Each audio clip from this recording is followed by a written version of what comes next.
Olá pessoal, tudo certo? Como vão? Bom, se você assistiu ao primeiro programa dessa primeira temporada de programas do Aparente Escuridão, você deve se lembrar de que lá no primeiro programa eu disse qual era a minha intenção com relação a estes programas. Eu queria ser uma tocha olímpica, eu queria ser um vagalume para poder iluminar a vida das pessoas, mas não com um fogo que é meu, não com uma luz que é minha, e sim com uma luz que eu recebi, que iluminou a minha vida, que iluminou as minhas trevas, que iluminou a minha mente de homem moderno, que nasceu nesse tempo moderno e que precisa justamente de uma luz maior, uma luz mais profunda, uma luz mais abrangente para iluminar o caminho. E eu percebo a essa altura que aquela intenção primeira, ela foi alcançada de alguma forma, né? E não só na vida das pessoas que eu pude alcançar através do programa. Eu recebo os feedbacks, seja pelos comentários do YouTube, seja por comentários que pessoas fazem pessoalmente a mim, pelas minhas redes sociais, enfim. Recebo os comentários positivos, os agradecimentos das pessoas, agradecimentos sinceros de pessoas que estão sendo tocadas de alguma forma e que veem uma luz surgir dentro delas. E não só para vocês, mas eu garanto que também para mim, todo esse percurso, toda essa jornada tem sido muito, muito benéfica. É um negócio impressionante o fato de que, conforme a gente vai estudando as coisas, vai meditando a respeito das coisas, não simplesmente acumulando informação, mas refletindo a respeito dos temas que chegam até nós, como aquilo se ilumina para a gente. E quando a gente consegue ensinar isso para as outras pessoas, essa luz ela se amplia ainda mais e fica ainda mais clara. Mas, gente, chegou o momento, eu acho, de a gente precisar melhor o que é essa luz. Que luz é essa que é capaz de iluminar os nossos caminhos? Ou quais são essas luzes que eu preciso buscar para me orientar? E como eu faço para conseguir essas luzes e permanecer com elas iluminando o meu caminho? No programa de hoje, eu quero falar particularmente da luz da fé, que unida à luz do ser que ilumina a nossa razão, né? A luz da fé que é capaz de dar uma visão abrangente do caminho e de apontar para um porto seguro a ser alcançado. Essa luz que ilumina a nossa inteligência, que ilumina os nossos caminhos, ilumina a nossa jornada, é dessa luz que nós precisamos se quisermos ultrapassar esta vida e alcançar a vida eterna. E assim, realmente, entrar numa vida de ausente, completamente ausente, escuridão. E não somente de aparente escuridão, como é a vida que nós vivemos neste mundo. Então hoje nós vamos falar um pouquinho a respeito da luz da fé, mas não no sentido da sua definição. E sim, vamos falar na luz da fé a partir do modo pelo qual ela foi se manifestando na história, até chegar nos nossos dias, até nos alcançar no ano de 2024.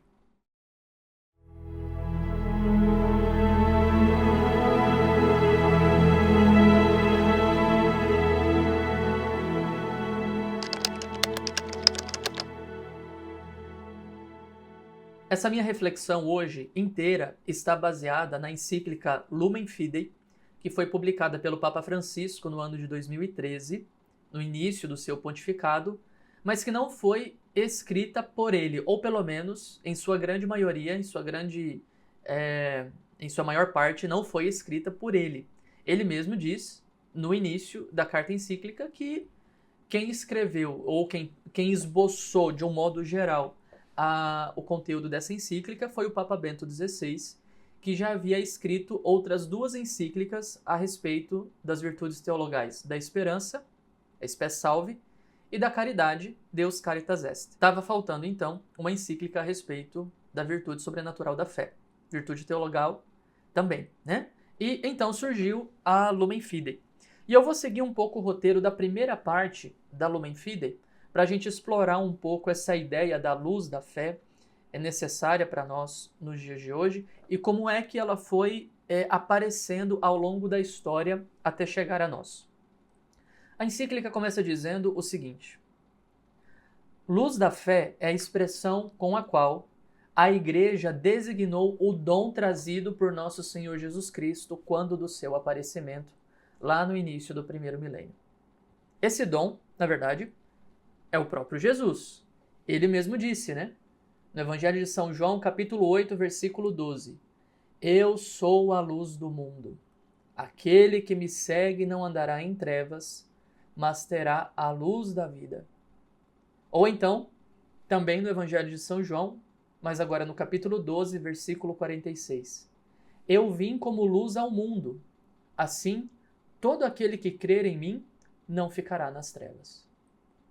Nós já podemos concluir de antemão que essa luz que ilumina o nosso caminho, ela não é meramente a luz de um holofote, ou meramente a luz que nós conseguimos obter pelo nosso próprio raciocínio, da nossa inteligência, que vai buscando desvendar os mistérios da natureza e pela ciência vai encontrando os padrões do universo e por aí vai. E até mesmo entendendo os princípios filosóficos, os princípios do ser que regem toda a realidade, né? Essa luz está para muito além disso daí. Essa luz, ela vem de uma outra ordem, da ordem sobrenatural, que a nossa razão, por si só, não consegue alcançar. E mais, essa luz não é fruto de um astro como o Sol, nem é fruto de um holofote criado pelo homem. Essa luz é fruto de uma pessoa. Essa pessoa luminosa, ela vem até nós. E ela nos ilumina. E, gente, quem melhor do que Jesus para se conhecer e se descrever para nós? Jesus é o Filho de Deus, ele mesmo disse. Jesus é o Messias, ele mesmo disse. Jesus é o Rei esperado, ele mesmo disse. Mas além disso, ele está dizendo para nós que ele é a nossa luz. E uma vez que ele ilumina as nossas trevas, ele ilumina de verdade, ainda que no dia a dia nós experimentemos um pouco da escuridão, que, é claro, é só aparente, uma vez que nós temos essa luz que é Cristo iluminando os nossos caminhos, iluminando a nossa vida. Isso aqui resume tudo que eu vou falar no programa de hoje. Isso aqui é o centro, essa é a coisa mais importante. Cristo é a luz que vem iluminar as nossas trevas. Cristo é a luz que ilumina o nosso caminho e que nos dá uma visão do que Ele quer realizar em nós, da felicidade que Ele quer trazer para nós e da salvação que Ele quer operar em nossas vidas. Esse conceito de luz, ele foi tão importante para os primeiros cristãos que ele foi logo assumido e vivido pelos primeiros cristãos de fato, que assumiam a fé cristã, né? Por quê? Paralelamente, acontecia no mundo pagão o culto ao deus Sol, que foi assumido,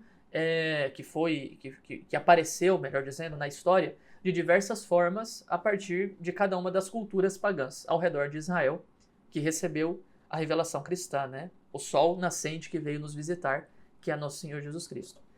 E o culto do sol, ele era um culto bastante forte entre os pagãos.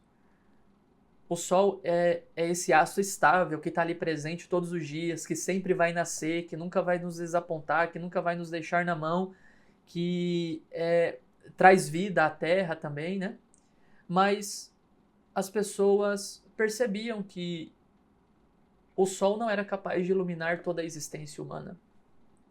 Tem uma região tenebrosa que o sol não ilumina. Essa região se chama morte. E é por isso que São Justino disse que nunca se viu ninguém morrer pelo culto ao sol ou ao Deus Sol, mas pelo culto a Cristo, que é o sol nascente que veio nos visitar, como nos diz a Sagrada Escritura. Por ele, muitos morreram. E por quê?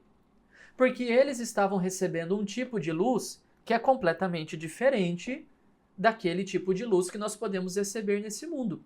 Seja a luz que vem do sol, seja a luz que vem de uma lâmpada artificial, seja a luz que vem do próprio ser das coisas que ilumina a nossa inteligência.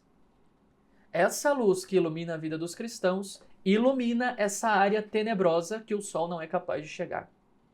que o sol não é capaz de iluminar, que outras fontes de luzes não são capazes de iluminar. É a região da morte. E não só a região da morte, mas a região do além-morte, do que vem depois. A luz de Cristo é capaz de iluminar essa área da nossa existência, essa área da nossa vida, e por conta disso, os cristãos se deixaram conduzir por essa luz, inclusive se deixaram matar por essa luz. Porque eles estavam vendo alguma coisa diferente. De fato, embora a visão que nós tenhamos pela fé seja um pouco às escuras, e por isso haja uma aparente escuridão em nossas vidas, na verdade a fé nos dá algo da visão sobrenatural necessária para nos orientar nesta vida. Vocês vejam que o próprio Jesus, ele, quando foi para ressuscitar Lázaro, naquele episódio da morte de Lázaro e tudo mais, a sua irmã lá, Marta, né, ela vem até Jesus e chama a atenção de Jesus, dizendo que Jesus deveria estar lá e que se ele estivesse lá nada disso tinha acontecido. E Jesus vira para ela e pergunta assim: não te disse eu, se creres, verás a glória de Deus? Vejam, gente, que o próprio Jesus está unindo a fé à visão. Portanto, fé não é meramente um salto no escuro. Fé não é cegueira. Fé não é superstição. Fé é um modo de enxergar aquilo que Deus pensou para nós, aquilo este que vai para muito além da nossa existência circunscrita a este mundo, a esta vida. No entanto, vamos ser bem sinceros, embora essa luz esteja bastante clara para nós que temos fé, às vezes não tão clara, né? E é por isso que eu estou fazendo essa reflexão aqui com vocês, para que vocês percebam a dimensão luminosa que tem a fé na nossa vida. Mas, embora ela seja clara para nós que temos fé, essa não é uma dimensão tão clara para o mundo secular de hoje. No nosso mundo, passou-se a desmerecer a fé como sendo uma luz ilusória, uma falsa luz, uma luz que não ilumina coisíssima nenhuma. Luz verdadeira seria a luz da razão. Essa seria capaz de iluminar. Essa está fora de toda e qualquer superstição, porque esta é capaz de sondar os mistérios do universo, esta é capaz de entender como é que o mundo funciona, para além de relato da criação, relato de dilúvio, relato de pecado original, tudo isso sendo apenas história da carochinha que a igreja conta para poder controlar as pessoas e manipulá-las. É o que muitas pessoas dizem hoje em dia e é no que muitas pessoas acreditam hoje em dia, né? A fé, então, ela estaria assumindo atualmente uma espécie de posição opressora sobre a razão. Quem tem fé, é o que se diz, quem tem fé não estaria sendo livre para poder indagar e investigar o universo, para poder entender as coisas. Então nós deveríamos nos dedicar mais à luz da razão. Essa foi uma proposta que surgiu com os iluministas, que acabou gerando a Revolução Francesa, que trocou o lugar da Notre-Dame, na Catedral de Notre-Dame, em Paris, pela deusa razão. A deusa razão foi colocada no lugar de Nossa Senhora na Catedral de Notre-Dame, que passou a ser o templo da razão. Mas a própria Revolução Francesa já é para nós um sinal muito claro do que é que acontece quando nós colocamos a razão desconectada de Deus, que a criou. É banho de sangue. A razão, e nós ainda estamos vivendo resquícios da razão como essa força que nos move e que presumidamente vai salvar o ser humano. Essa razão, ao contrário, no último século especialmente, nós podemos ver que ela gerou muita destruição. A razão humana, ela é realmente impressionante, né? A capacidade que o ser humano tem de ser inventivo, de criar coisas novas, de se aprofundar em tantas outras coisas, de conhecer muitas coisas. e assim, num sentido enciclopédico, acumular muito conhecimento, né? Isso é realmente impressionante e é o que nos diferencia dos animais.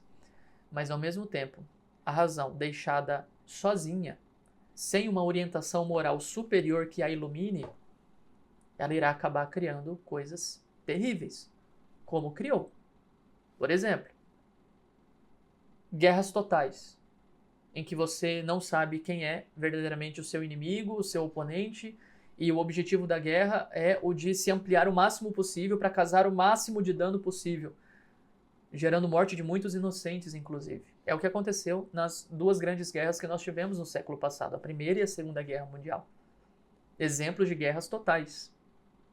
Ou também algo que foi criado pela razão humana, a eugenia, que considera que alguns seres humanos são melhores do que outros, são participantes de raças que são superiores a outras, e como consequência isso gerou segregação, castração forçada, e inclusive assassinato de milhões de pessoas.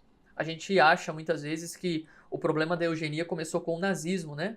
Mas, gente, isso é um problema mais antigo e os Estados Unidos têm uma história bastante grotesca a respeito de eugenia, da prática da eugenia, na tentativa de criar uma raça mais pura, mais nobre, mais elevada. Não é culpa só dos alemães, não.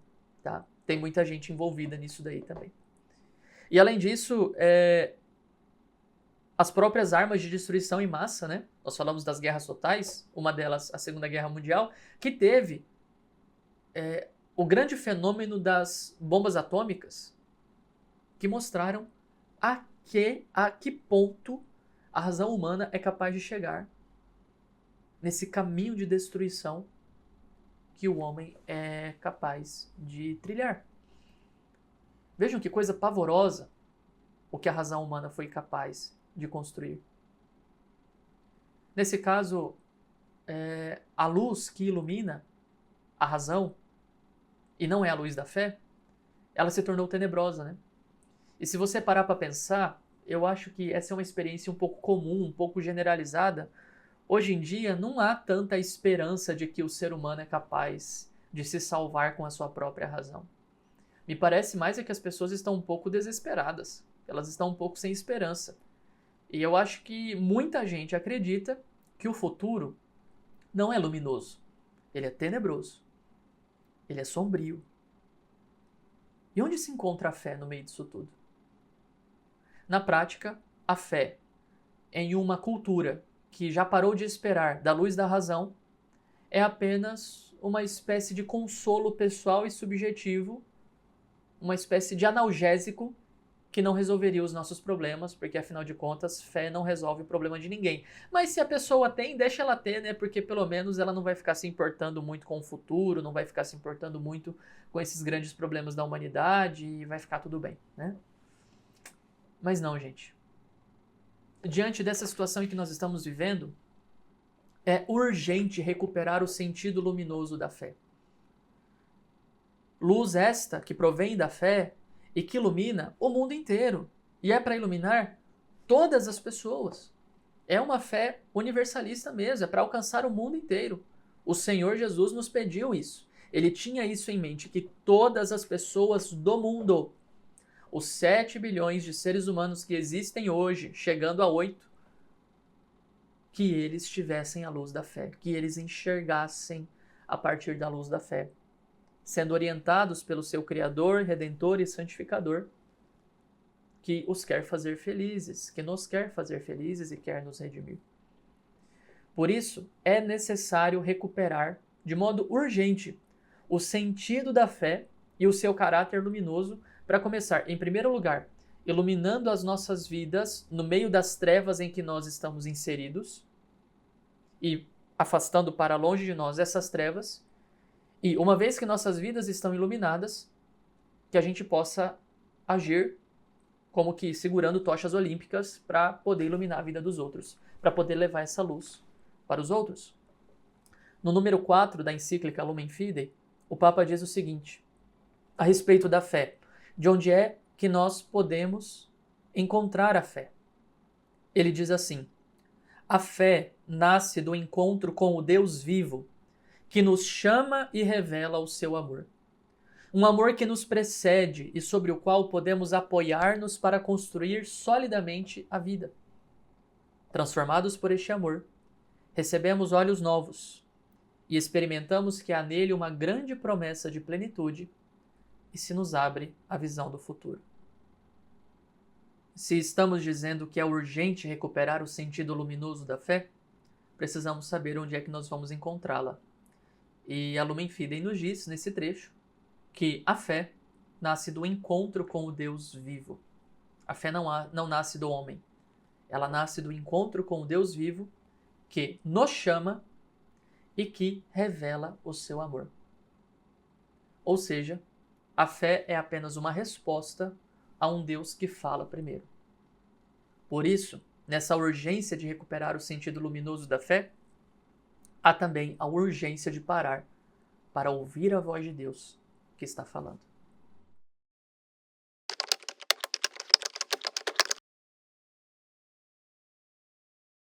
Bom, o encontro com o Deus vivo, no tempo em que nós estamos vivendo, se dá através do encontro com a pessoa de nosso Senhor Jesus Cristo, que ressuscitado vive para além do tempo e consegue nos tocar a partir da eternidade. E nós que vivemos o mistério sacramental do mundo, e mistério este que foi instituído pelo próprio Senhor, né? Sabemos, inclusive, que podemos tocar fisicamente a pessoa de nosso Senhor Jesus Cristo no sacramento da Eucaristia. Mas isso é para nós. Nós temos essa fé hoje. Nós vivemos com o Cristo próximo a nós na Eucaristia, com o Cristo próximo a nós na graça que Ele envia a nós. Só que antes de Cristo não era assim. Mas Deus não cessou de procurar o homem.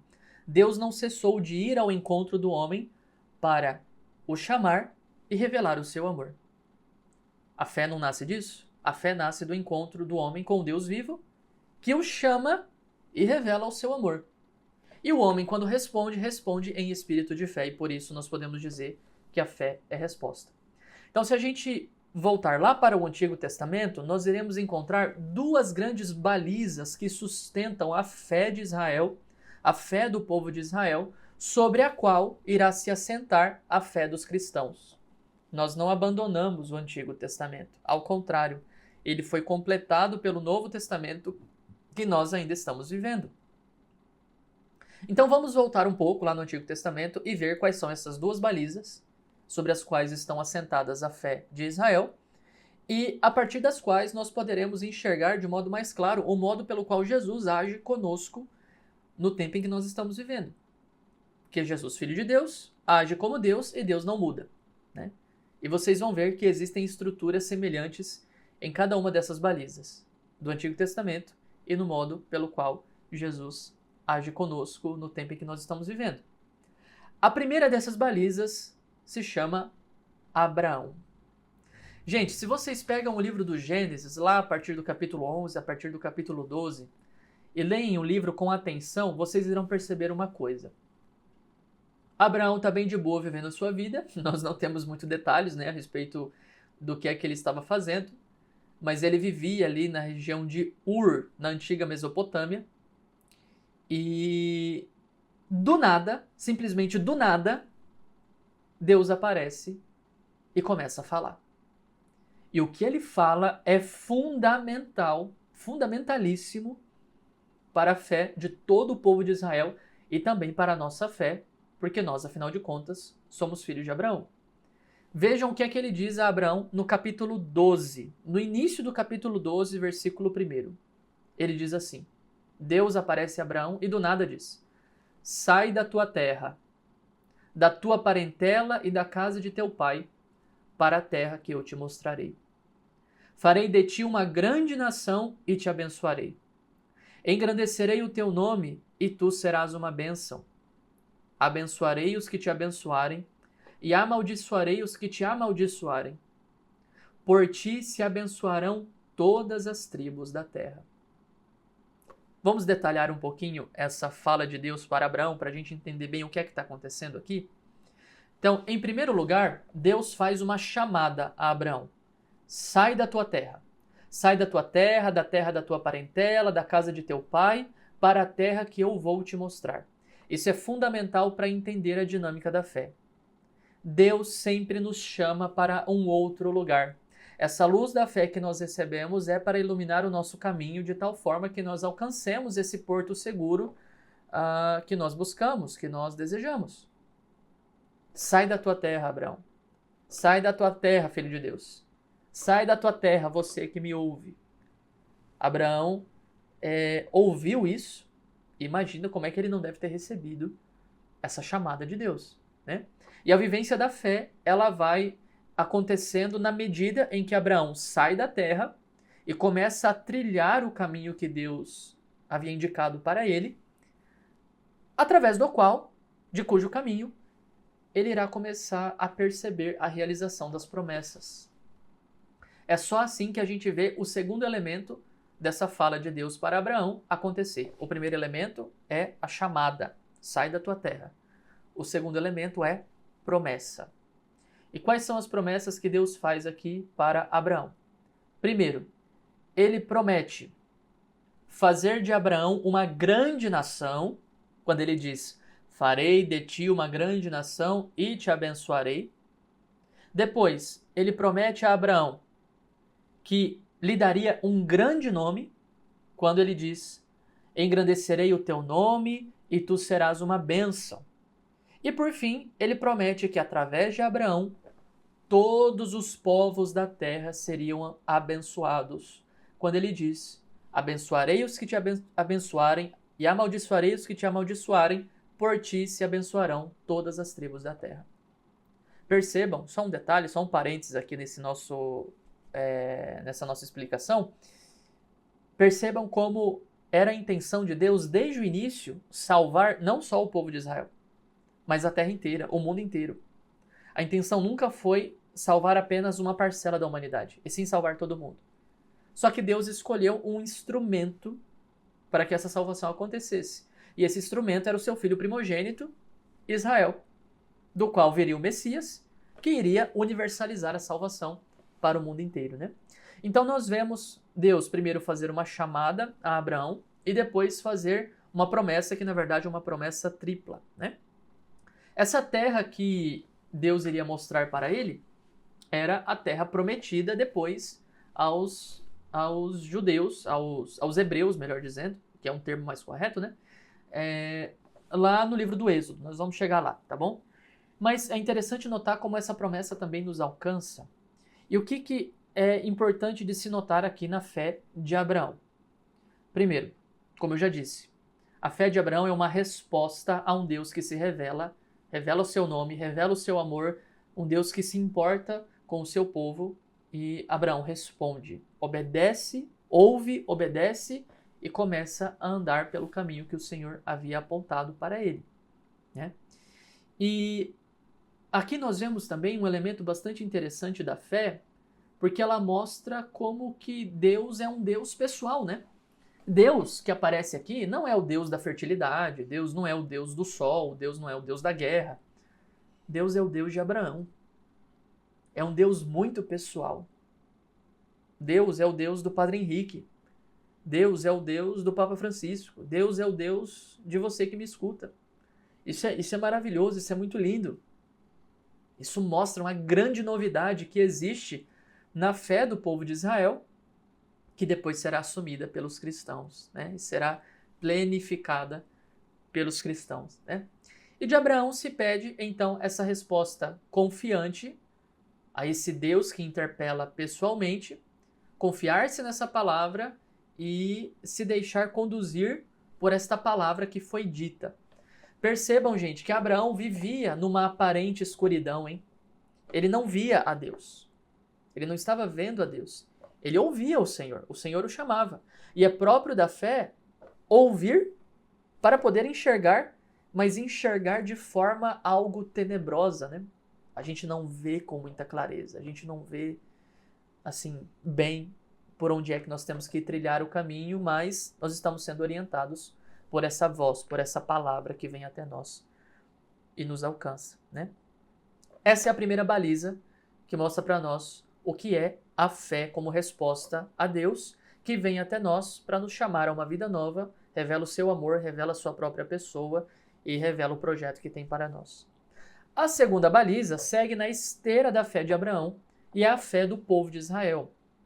Nós encontramos os elementos importantes dessa fé no relato que a Sagrada Escritura nos apresenta no livro do Êxodo. Como acontece com Abraão, acontece também com Moisés. Só que Abraão, ele tinha o dever de formar uma família. Deus deu para ele Isaac, né? E ele, quando foi sacrificar Isaac, ele teve que prestar um grande culto de obediência a Deus, um culto sacrificial, inclusive. Deus poupou Isaac, mas acolheu o sacrifício da fé de Abraão, como nós muitas vezes também precisamos fazer sacrifícios de fé para conseguir continuar vivendo a nossa vida, orientando a nossa vida para esse porto seguro que o Senhor nos apresentou. Mas agora com Moisés, a intenção não é a de cuidar de apenas uma família, não é mais a família de Abraão, mas é de todo um povo que se formou ao longo de 400 anos em que permaneceu ali no Egito. Esse povo saiu daquela terra que Deus prometeu dar a Abraão. Eles estão agora no Egito, essas pessoas. E Deus quer levar essas pessoas de volta a essa terra. Uma terra que é símbolo da terra prometida chamada Reino dos Céus, né? Deus não quer simplesmente dar a terra para o povo, mas Ele quer que aquela terra ela seja um sinal da terra de eternidade que o Senhor preparou para todos nós, né? Então, Deus aparece para Moisés também do nada no episódio da sarça ardente. Moisés está caminhando ali pelas montanhas e de repente ele vê um arbusto pegando fogo, só que esse fogo não consome o arbusto, ele não queima, né? Ele só está com fogo ali acontecendo, mas ele não queima. E ele ouve uma voz. E nessa voz, ele ouve as seguintes palavras. Nós encontramos isso tudo lá no capítulo 3 do livro do Êxodo. Ele diz primeiro: Moisés, Moisés, eu sou o Deus de Abraão, o Deus de Isaac, o Deus de Jacó. Vejam, a primeira coisa aqui, o que eu já disse para vocês. Olha como Deus se identifica, olha como Deus se revela. Deus não é o Deus da fertilidade, o Deus da guerra, o Deus do sol, o Deus do mar, o Deus do Hades, sei lá o quê. Deus é o Deus de Abraão, Deus é o Deus de Isaac, Deus é o Deus de Jacó. É um Deus pessoal, é um Deus que quer ter relação conosco de modo pessoal e cuidar de nós de modo pessoal. Assuma essa pessoalidade da sua relação com Deus. Assuma que Deus é o seu Deus e que você é de Deus. Isso é fundamental para quem quiser viver a experiência da fé e ser conduzido por essa luz que ilumina as nossas trevas. Então essa é a primeira coisa. Olha como Deus se revela, olha como Deus se manifesta. Depois, mais para frente, Deus diz assim a Abraão: Eu vi a humilhação do meu povo no Egito e ouvi seu clamor por causa da dureza dos feitores. Sim, eu conheço o seu sofrimento. Desci para livrá-los da mão dos egípcios e fazê-los sair dessa terra para uma terra boa e espaçosa, terra onde corre leite e mel, onde estão os cananeus, os heteus, os amorreus, os ferezeus, os heveus e os jebuseus. O clamor dos israelitas chegou até mim, e também vi a opressão que os egípcios fazem pesar sobre eles. Agora, vai. Eu te envio ao faraó para que faças o meu povo Israel sair do Egito. Gente, olha que coisa impressionante o que Deus está fazendo aqui. Deus, diferentemente dos deuses apresentados pelo panteão grego ou pelo panteão romano, Deus é um Deus que se importa verdadeiramente com os seres humanos. Deus é um Deus que se compadece, que olha o sofrimento do seu povo e quer salvá-lo, quer resgatá-lo de fato. Percebam que Moisés não foi clamar por ajuda a Deus. Foi Deus quem veio. Deus que se antecipou, Deus que foi atrás. Moisés só recebeu a revelação. Moisés só recebeu a chamada de Deus e o pedido de Deus, dizendo: vai ao faraó e peça ao faraó para que o meu povo seja libertado, porque eu quero libertar o meu povo. Eu vi o sofrimento do seu povo. Melhor, ele diz assim: eu conheço o seu sofrimento. Ave Maria, gente, isso aqui é bonito demais. Meu Deus do céu, isso aqui é muito bonito. Deus falar que conhece o nosso sofrimento. Às vezes nós temos a tentação, no meio das trevas em que nós nos encontramos, de culpar Deus, de responsabilizar Deus pelo sofrimento que nos acontece, dizendo que ele não se importa, que ele virou as costas para nós. Mas não é isso que ele fala dele mesmo. Deus vê o sofrimento do seu povo. Deus vê o nosso sofrimento. E o fato dele querer intervir para libertar esse povo, salvar esse povo da escravidão duríssima no Egito, é manifestação do seu amor. Por isso que o Papa disse, lá no número 4, que nós lemos, que Deus, quando revela, ele revela o seu amor. Revela o seu amor pela humanidade. E aqui nós vemos muito claramente esse amor, amor misericordioso de um Deus que se rebaixa para salvar o miserável, para resgatar o miserável. É Deus que quer salvar o seu povo, né? E diz a Moisés: vai, eu te envio ao faraó para que faças o meu povo Israel sair do Egito. Ele quer libertar o povo, né? E depois ele diz assim, no versículo 18 do mesmo capítulo 3. Direis aos israelitas: o Senhor, Deus dos Hebreus, veio ao nosso encontro. Por isso, deixa-nos agora caminhar 3 dias deserto adentro, a fim de oferecer sacrifícios ao Senhor nosso Deus. Aqui nós vemos claramente aquilo que o Papa estava dizendo. Fé é um encontro com um Deus vivo que se revela, nos chama e revela o seu amor. Deus veio ao nosso encontro. E nós vemos que nessa segunda baliza, nós vemos também uma chamada e uma promessa, né? Qual é a chamada que Deus faz? A chamada que Deus faz aqui é para que o povo saia do Egito e vá para o deserto adorá-lo, aprender a adorá-lo no deserto. Isso é muito importante. Deus não quer só levar o povo para a Terra Prometida. Deus quer fazer com que o povo passe pelo deserto, algo bastante simbólico, né, que representa inclusive os desertos das nossas vidas, para neste deserto aprender a adorá-lo. Se o povo for fiel nessa adoração a Deus no deserto, ele receberá, como prometido, a Terra Prometida. Então Deus faz uma chamada que é: sai da terra do Egito e vai para o deserto. E ele faz também uma promessa que é: eu darei a terra que eu estou prometendo dar a vocês. Uma terra que agora está habitada, né? Ele deixa isso bastante claro. Está habitada pelos cananeus, pelos heteus, pelos amorreus, ferezeus, heveus e jebuseus. Esses nomes curiosos da Sagrada Escritura, né? Então vejam que aqui acontece o mesmo que acontece com Abraão, que nós estávamos comentando agora há pouco. Existe uma chamada e existe uma promessa. Chamada e promessa. A chamada implica em sair de onde você está para um caminho novo que Deus está apresentando, e a promessa implica em esperar a realização de algo grande que Deus quer fazer, né? Tanto na vida de Abraão aconteceu assim, como na vida de Moisés aconteceu assim. Na vida de Moisés como o intermediador do povo de Deus, na verdade, né? Só que no meio do caminho, no deserto, acontece o pecado da idolatria, contra o qual o povo de Israel terá que lutar até a vinda de nosso Senhor Jesus Cristo. E basicamente a idolatria é aquilo que resume todo o problema do povo de Israel no Antigo Testamento. O povo troca o Deus verdadeiro por deuses falsos. Porque o Deus verdadeiro é difícil de controlar. Ele é misterioso. A gente não vê o rosto dele, a gente não vê a face dele. Então é muito melhor controlar um Deus que nós podemos produzir por nós mesmos, no qual nós acreditamos porque estamos vendo, estamos tocando, e assim esse Deus nos dá alguma segurança, né? É claro que hoje em dia ninguém mais faz bezerro de ouro, né, gente?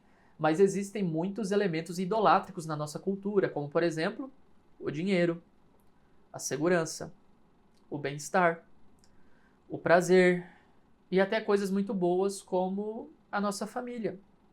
Filhos, marido, mulher. Todos estes podem ser ídolos, que são colocados no lugar de Deus e que assim fazem com que nós viremos as costas para o Deus verdadeiro e rompamos esse relacionamento com o Deus verdadeiro. Relacionamento marcado pela fé. O que é que Deus quer de nós? Que nós estejamos o tempo todo atentos a Ele e à espera de recebermos a sua palavra e a sua mensagem para podermos responder a ela e sermos conduzidos por ela. Mas quando nós criamos os nossos ídolos, e você vai ter que pensar aí em quais ídolos você está apegado, quais são os ídolos da sua vida, porque pode ter certeza você os tem, todo mundo tem, e a gente tem que aprender a se livrar dessa idolatria. Quando a idolatria acontece, quando a idolatria aparece na nossa vida, acontece de a gente virar as costas para Deus, romper o relacionamento com Ele, para ficarmos presos a esses ídolos que nós podemos controlar. Deus é misterioso, o dinheiro não é. Deus não se controla, o dinheiro se controla. Deus dá segurança, mas no meio da insegurança. Deus ilumina, mas no meio das trevas. O dinheiro dá uma força, dá uma segurança, dá uma... sei lá. Que é tudo ilusão, né? Que é tudo ilusório, porque justamente é um ídolo, é idolátrico. E esse problema, ele aparece ali no meio do deserto, quando o povo não quer mais saber de Deus, que está lá há 40 dias com Moisés no topo da montanha e pede a Arão que faça bezerros de ouro para eles, né? Como eu disse, novamente, precisamos investigar quais são os nossos bezerros de ouro. O que é que nós temos de ídolo nas nossas vidas e que estão impedindo o nosso relacionamento com o Deus verdadeiro, que se dará através da fé como resposta a um Deus que se revela, que nos chama e que promete realizar algo de grande em nós.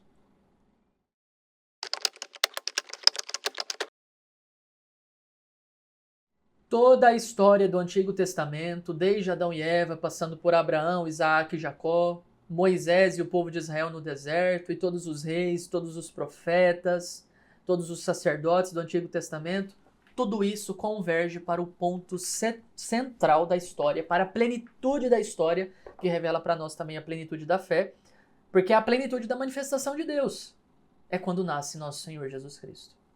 Imaginem, Deus veio ao encontro de Moisés, melhor dizendo, Deus veio ao encontro de Abraão e falou com ele, mas não se revelou, não mostrou a sua face.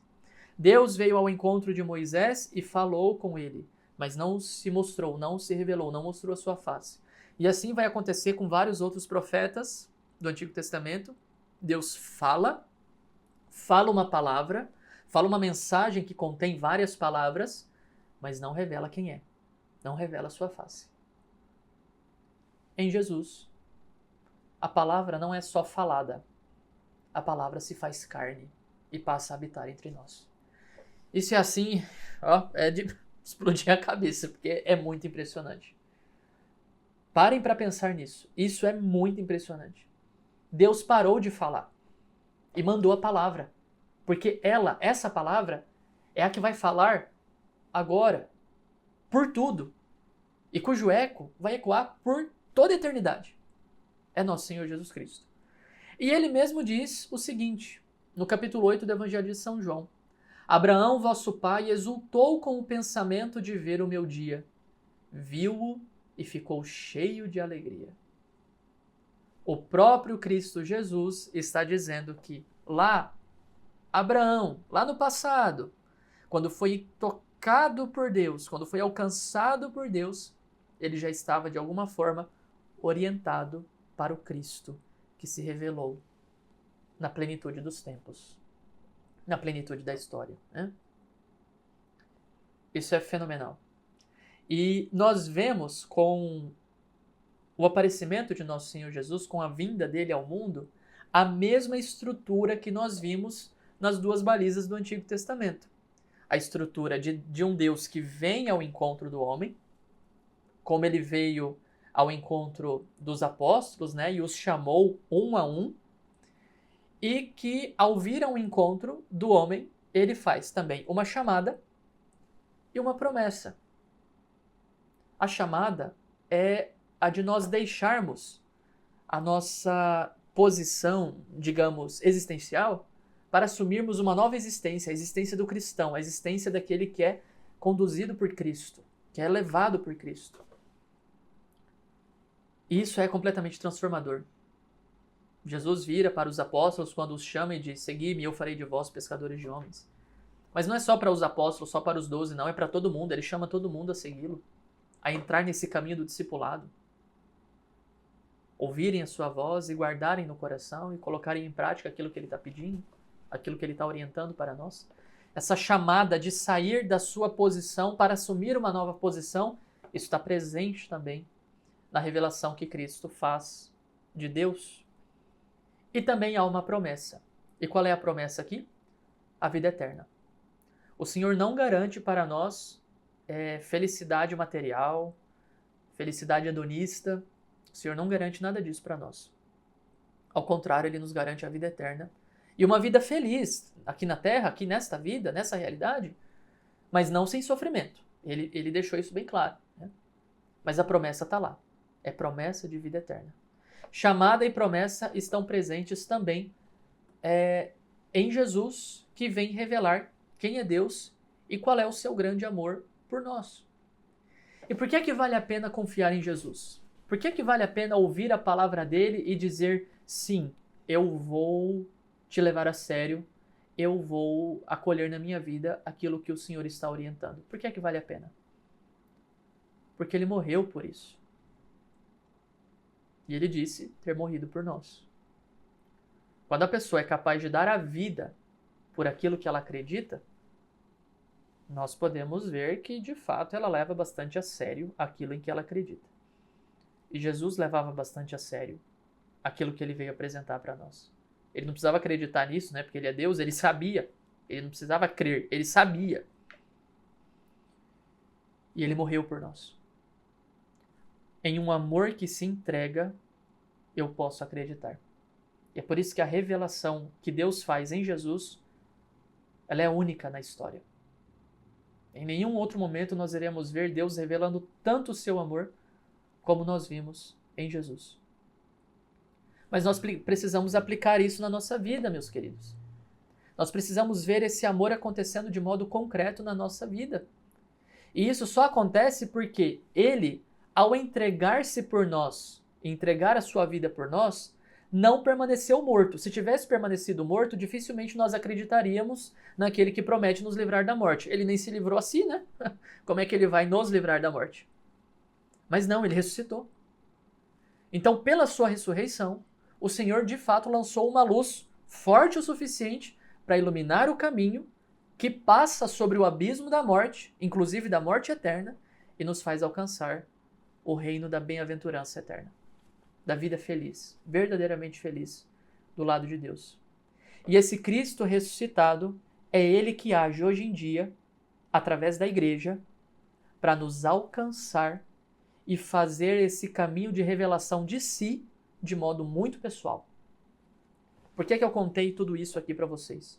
Toda essa história, fiz essa reflexão a respeito do tempo em que nós estamos vivendo e que a fé ela passou a ser considerada como uma luz ilusória e que é necessário trazer de volta essa grande dimensão da fé como essa luz grande que ilumina todo o caminho e ilumina o caminho de todas as pessoas. Porque Cristo, ele se baseia no modo pelo qual Deus se revelou ao longo do Antigo Testamento, nessas duas grandes balizas, Abraão e Moisés e o povo de Israel, para se revelar também aos seus contemporâneos, lá no início do século, lá no início do primeiro milênio, né? E para se revelar a nós. Ele está ressuscitado. Ele está para além da história. E ressuscitado, tendo vencido a morte, ele consegue nos alcançar. Quem crer nele será salvo. É o que ele diz no Evangelho de São João, no capítulo 3. Aquele que crê no Filho tem a vida eterna. Quem não crê no Filho não verá a vida, mas sobre ele pesa a ira de Deus. Então, qual é a nossa missão no tempo em que nós estamos vivendo hoje?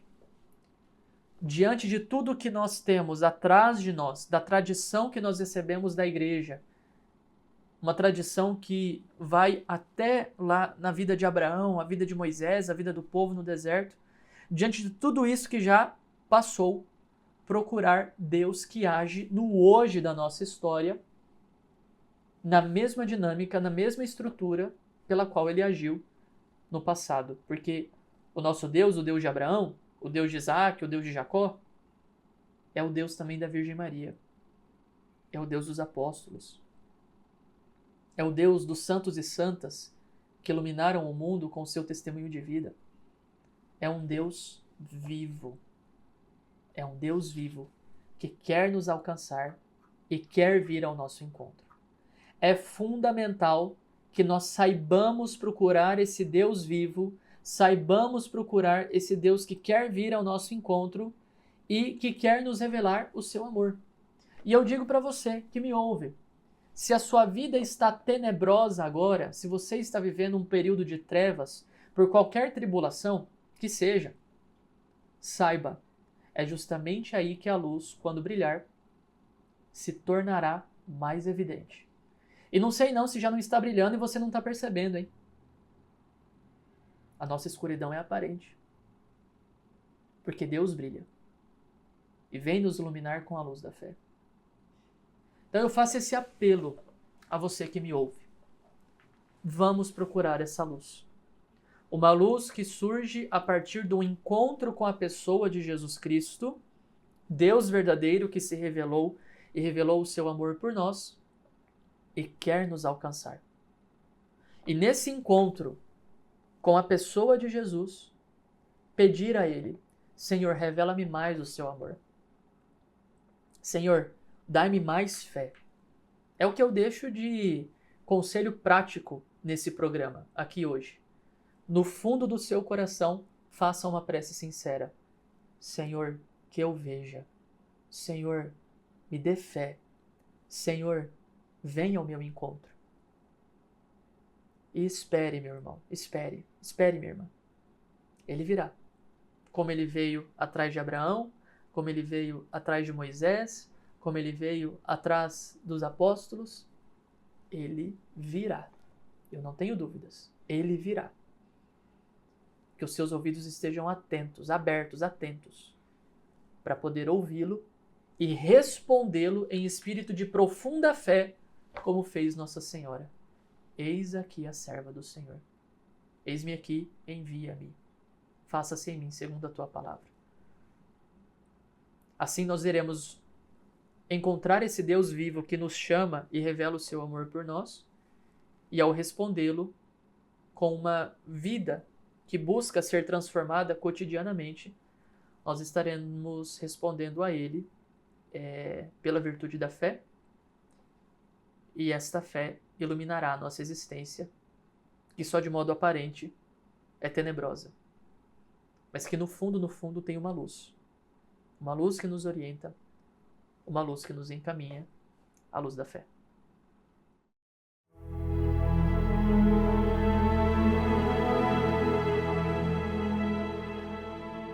Espero firmemente que esse programa consiga lançar luz sobre a sua vida e que você consiga trilhar esse caminho ao encontro de nosso Senhor Jesus Cristo, para se aprofundar sempre mais nessa fé, uma fé que não é mero conteúdo.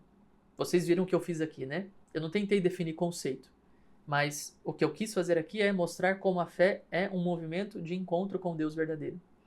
Que você trilhe esse caminho, que você busque por esse Deus e que viva esse grande mistério da fé que Deus tem para nos dar, que Deus tem para oferecer a nós, tá bom? Que Deus abençoe você. A gente volta a se ver, se Deus quiser, na semana que vem, com mais um programa Aparente Escuridão. Deus abençoe. Tchau, tchau.